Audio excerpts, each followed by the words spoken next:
Hey guys, it's Isopods and more with me. I hope everything's going well with you and you are taking care of yourselves and the ones you love. Today is going to be a simple video. I want to talk about why I enjoy keeping isopods. Before I do that, I want to address something. I've noticed that just in a variety of places, people take husbandry and care somewhat personal. And I personally have a belief that what works for me may not be optimal for you and vice versa. I tend to use the word optimal a lot, not best or worst, in that there are so many different reasons you, I, and others keep isopods. Some people will do this simply for money. It's a new market thing. For some people, it's a hobby. For some people, they have a little bit of both mixed. For some people, it's something secondary or tertiary in that they may keep reptiles or some other animal and they may use them for feeders. Some people may use them exclusively for cleanup crews and collect the isopods because of predation or eventual die-off to make sure that they have them. My point is, I love to set my enclosures up so I can just watch them. Now, for the majority of my enclosures, I can just sit here and look at. I try to set it up accordingly, or I can flip the lids. But that's how I set mine up. So with that, I think it's important to explore how other people do things and challenge yourself, because I learn things outside of what I'm used to. And things that, while it may be a tactic or something that someone employs specifically for quick breeding, I may want to incorporate that into part of here, because while I may not be all about breeding, I want my little guys to breed and make, little guys and gals, and they can just run around and repopulate. So I may want to do that with food sources, with things like, just an example, I'm not always aware of things, and I'm getting a little bit ahead of myself, and I'll talk about this more in a moment, but as I collect a lot of my stuff locally, I'm not always aware of things out there. But challenge yourself to accept other people, learn from other people, and not be so judgmental of other people. Again, if your guys are thriving, and there is a spectrum to thriving, you can thrive at this level, but also thrive here. Thriving here is still thriving, so don't be so judgmental about that with each other. And I think that's very important, to see these things and learn from other people and be able to incorporate those things. You can learn a lot, so much from challenging what you know and what you do and what you're comfortable with. Challenging yourself with that can just be so awesome. But with that out of the way, and still a lot more to say, I want to talk about the first reason I love isopods. And this is by no means the most important, but by gosh, or by the iso gods, as me and Kuhn would joke about, it can be very cheap. And so much so to the point where, for all intents and purposes, if you have enough time to go get some dirt from out somewhere, now you could buy soil, just make sure you are familiar with that, because there are things to avoid. But you can just go out, scoop yourself up some dirt, grab yourself some leaves, grab a stick, maybe some moss and some rocks and some hardscapes. Put that together, go out, flip another rock, flip a big piece of wood, and boom, you have isopods and an enclosure. Also looking to springtails, which you can also farm collect natively. But you can collect wood like this. I'll show other videos kind of zoomed in, or clips.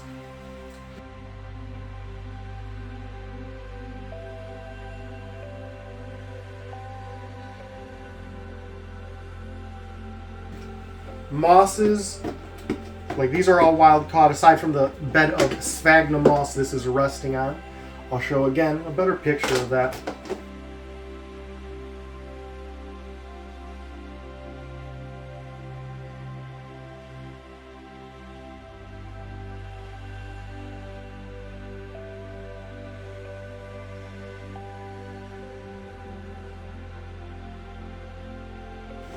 You can grab other pieces of wood like this, And these are some of my favorites. Again, I don't know how well they'll come up, but I'll show them separately. But when I can grab these, I love it. And all that can go into my enclosures. So beyond that, what you will need is an enclosure. Some of your lifestyles, me, I have kids, so I have an abundance of bins regardless. Some of you may have other hobbies or things or aspects of your life that you may have bins. You can use jars and things. It's amazing once you're aware of the things you can use, how I'll be walking through someone's home, a store, or some garage sale. Ooh, I could do that. I could use that. It's fascinating. The other day I was actually cleaning up garbage and it broke my heart because I found what was like a 40-ounce beer bottle. And I'm like, oh, I'm going to use that. And then there were like a bunch of cigarette butts in there and it was sealed and I wasn't going to mess with that. But oh, it was so close. Things like that you can challenge yourself with. So now with that, I would have done more of a terrarium, vivarium. Not so much an isopod enclosure, but that's me. But you can do so much of this with, I say, things around the house if you have kids. Now, worst case scenario is if you're patient and a lot more savvier than I am, you can go out and buy enclosures like this for anywhere from, if you, I've seen them for $2. You can find them buy one get one free, and again, you're into the hobby at that point. $5, $10 for the enclosure and all the free stuff, and you can always go out and buy other things like substrate and leaves and wood and isopods, but that's your prerogative. Now, I understand some people have different, whether it's climate, power issues, they may not have access to certain things and all that, but that's the wonder of isopods. I know here we have several species, Muscorum, Aniscus osalis, Trachelopus rathke, offhand, Armadillidium vulgare, but even states a couple miles south of me have Nasatums, out west, Porcellio dilatatus, or canyon giants, but what do you guys call them? Giant canyon isopods. Canyon giants is so much more wicked sounding. I'm going to always push for that. But my point is, you have so much variety, and I'm limiting myself to the United States. Obviously, that's not the case. But the flip side of being cheap is that this hobby can get expensive depending on the enclosures. Some people do larger aquarium type enclosures, and there are isopods in the new or exotic or being introduced or recently caught or difficult to care for or breed that can cost hundreds and if not thousands of dollars. So it can be an expensive hobby. But again, I enjoy the cheap aspect of it. Now, with that, let me move on to the next point. So while they're cheap, that's definitely a plus, but I want to talk about, or I guess, yeah, let me just give you my perspective on one of the fascinating paradoxes of isopods, being that they're so resilient, but at the same time, so fragile. But let's go take a walk. Oh, forgot you were there. Hi. Oh, that's right, we're supposed to be doing that alternate perspective thing. Let's go take a walk.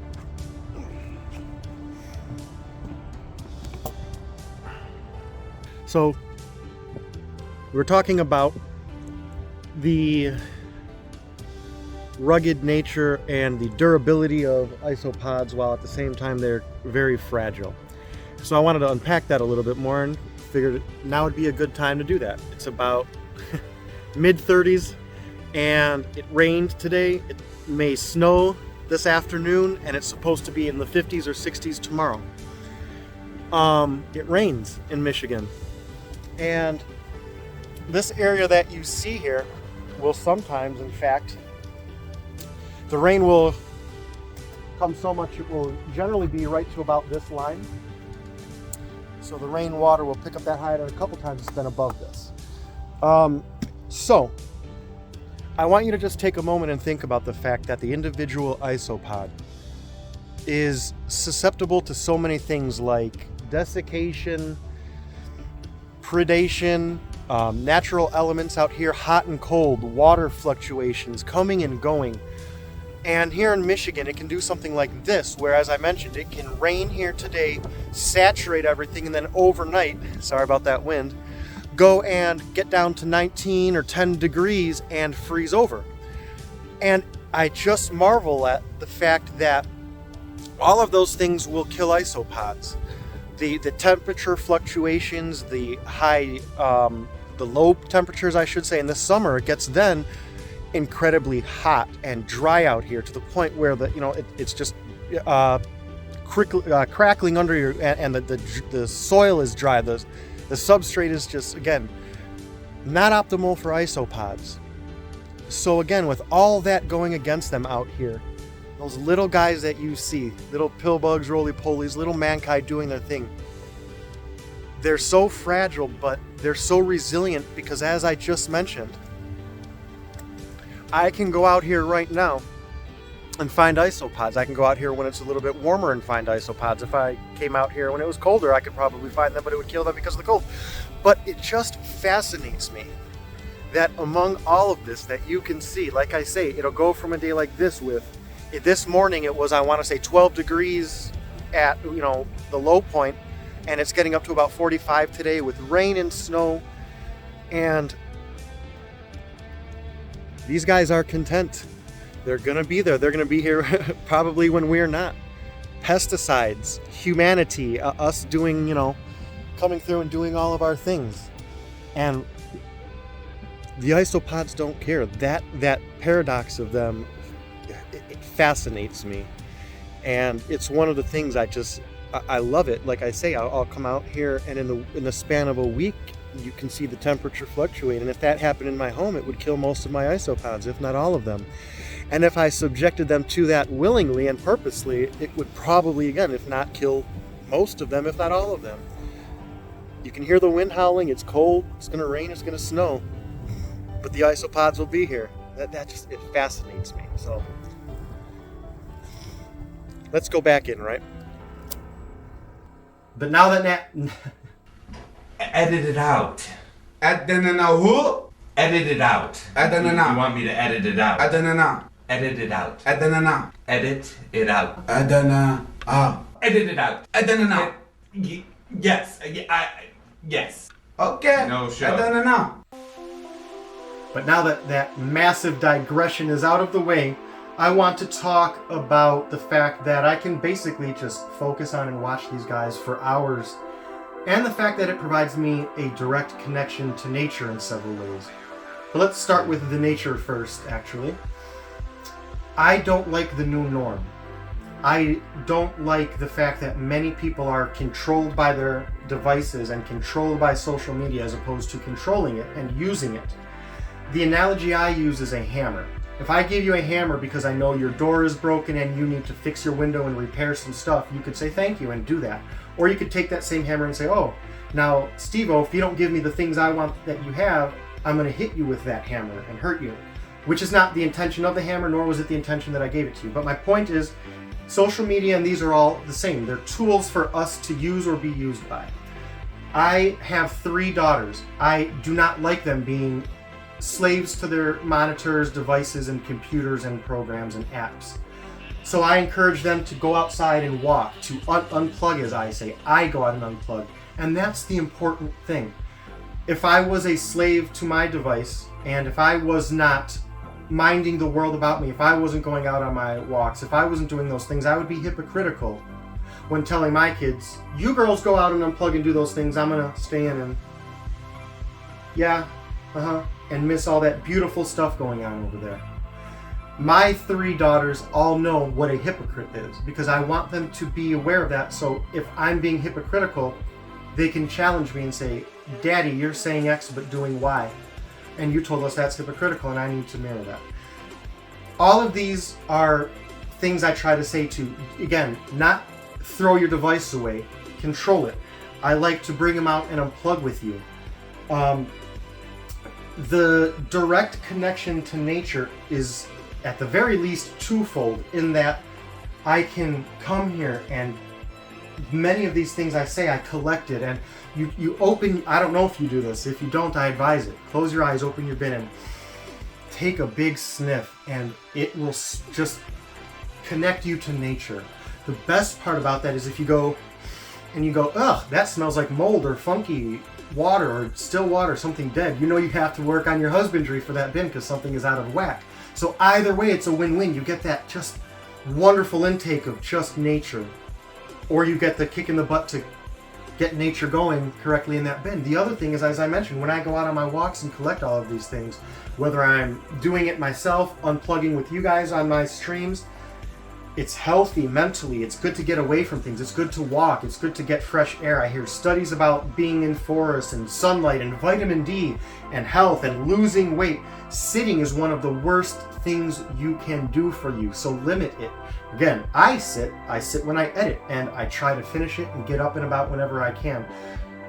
All of these things are positive, and couple all that with what I said originally, the other part, which is I can watch them for hours. So I say I'll bust these guys. I'm looking at my guest Troy right now, and it's hard for me to pay attention to you because there's several of them, 3 at least, that I see right here. And that's what I do. Sometimes I'll, whether it's a feeding, watering day, just checkup day, I'll maybe shooting something for video, I'll flip it, and an hour later I'm like, oh, I'm supposed to have been doing something, but I've just been watching them, feeding them. Sometimes I'll bust out the macro lens, and again I'm like, oh my goodness, I have 5 minutes to get ready to go get my daughters from school. Or, oh my gosh, it's now 2 p.m. I started this at 9 a.m. and I haven't eaten yet. It's just, it fascinates me. I always, Ninja Kitty, Wally, Rhode Island, so many, Simon, we have these conversations in my live streams about, in comments, but slowing down and just unplugging all that other stuff that doesn't matter. This stuff is always going to be here. It's going to be here after us, and it's just fascinating. And watching life at different levels, being, detritivores that they are, their whole life is just foreign and alien. And again, looking at that can just be so fascinating. Maybe it's just me, I don't know. And then in doing so much of these, I learned so much. I just, from what a detritivore is, I learned that initially in my first forays into all of this, again, a 40-year-old man, and I consider myself relatively educated, intelligent, specifically in animals. I was just an animal nerd growing up. Again, I kept roly-polies and pillbugs, I called them pillbugs growing up. I didn't know they were crustaceans. Looking at the way soil, the dirt, all around you is made, how it becomes that, what is in it as you do it. Going on to my ecospheres that you can't see that I have right below the camera. Seeing life at these levels where you can't even see the life until you bust out that macro lens, and then seeing how much life is there. And all of this was, for me personally, just, brought to me by Stripe, who got me into looking into bioactives, into isopods and all that. And you could have adventures like this too. I always say life is just packed and full of adventures, and sometimes you just have to go out there and get it. That's why I love isopods. Even if you live in places, because I know there are places and people who live in places that the climate can't support them, but they can live in your house. So it's fascinating. I hope I did not prattle on too long, and I hope I explained to you very directly and in good words why not only do I enjoy isopods, but I believe that you could too. If you have any comments, leave them below. I hope everything is going well with you. You're taking care of yourselves and the little guys you love and the ones you love. Go easy. Adana.